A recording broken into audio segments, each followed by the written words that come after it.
پہلا کام آپ یہ کر سکتے ہیں، اگر آپ صبح اٹھنا شروع ہوتے ہیں تو جو بھی آپ کی زندگی کا مسئلہ ہو اس کے بارے میں آپ پڑھنا شروع کر دیں۔ اگر آپ کی زندگی کا مسئلہ ایڈکشن سے نجات ہے تو آپ ایڈکشن کے اوپر بے شمار کتابیں ہیں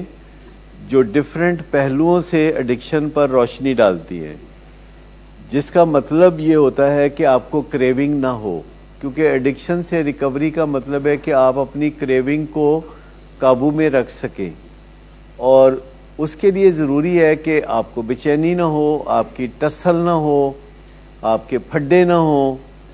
تو اس کے لیے ضروری ہے کہ آپ ایک یو ٹرن لیں کہ پھڈے بازی نہیں کرنی، کیونکہ نشے کی بیماری میں بندہ جو چیز سیکھتا ہے وہ پھڈے بازی ہے، کیونکہ جب تک وہ پھڈے بازی نہیں سیکھتا تو وہ نشہ کر نہیں سکتا، اسے کوئی کرنے نہیں دیتا، کیونکہ نشہ کرنے کے لیے بندے کو تھوڑا بہت ایکٹنگ کرنی پڑتی ہے نا، غصہ وصہ دکھانا پڑتا ہے، کوئی رولا شولا دکھانا پڑتا ہے، کوئی بے چینی پیدا کرنی پڑتی ہے، کوئی دھمکی دینی پڑتی ہے۔ تو جو چیزیں بھی نشہ کرنے کے لیے ضروری ہوتی ہیں ان کو دیکھ کے آپ ڈیزائن کر سکتے ہیں وہ چیزیں جو نشہ چھوڑنے کے لیے ضروری ہوتی ہیں، اور آپ کو کوئی بہت زیادہ اس میں مشکل نہیں پیش آنی چاہیے، کیونکہ اس پہ اتنا کام ہوا ہے، اور کام کرنے والے ڈاکٹرز ہیں، سائیکالوجسٹ ہیں، جو نشہ چھوڑنے والے ہیں انہوں نے بہت کام کیا۔ سب سے زیادہ کام اور سنجیدہ کام ان لوگوں نے کیا کہ جو نشہ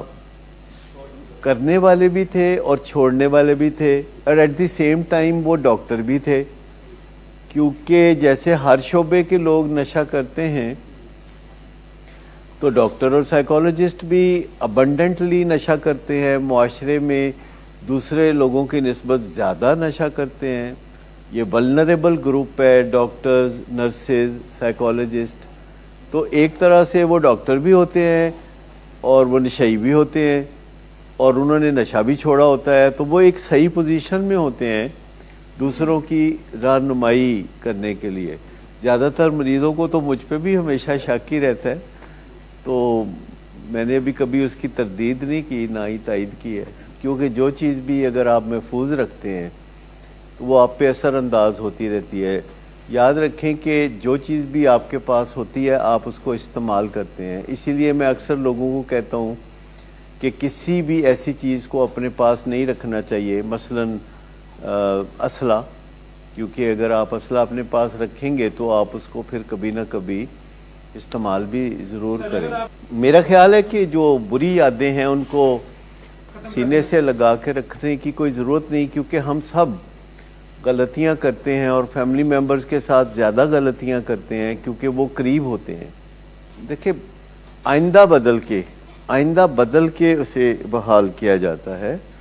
آئندہ بدل کے۔ لیکن میں آپ کو بتاؤں کہ ایک چیز ہے جسے اردو میں جو لفظ ہوتا ہے معافی کا، تو اس سے ہمیں کوئی سمجھ نہیں لگتی کہ اس کا مطلب کیا ہے۔ انگریزی میں لفظ ہے forgiveness۔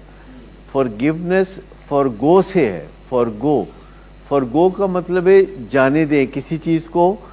پیچھے جانے دیں۔ جیسے صحیح لفظ اردو میں درگزر ہے، درگزر کا مطلب ہے گزر جانے دیں۔ تو اگر آپ گزر جانے دیں، چیزوں کو پیچھے گزر جانے دیں اور خود آپ آگے بڑھ جائیں، تو اس میں ریکوری کے اندر بہت مدد ملتی ہے، اور اپنی فیلنگز لوگوں کے بارے میں، خاص طور پر جو ریلیشن شپس ہے، کہ زیادہ تر ہمیں جب کسی سے گلہ شکوہ ہوتا ہے فیملی ممبر سے، جیسے ہمارا کوئی فیملی ممبر نشہ کرتا ہے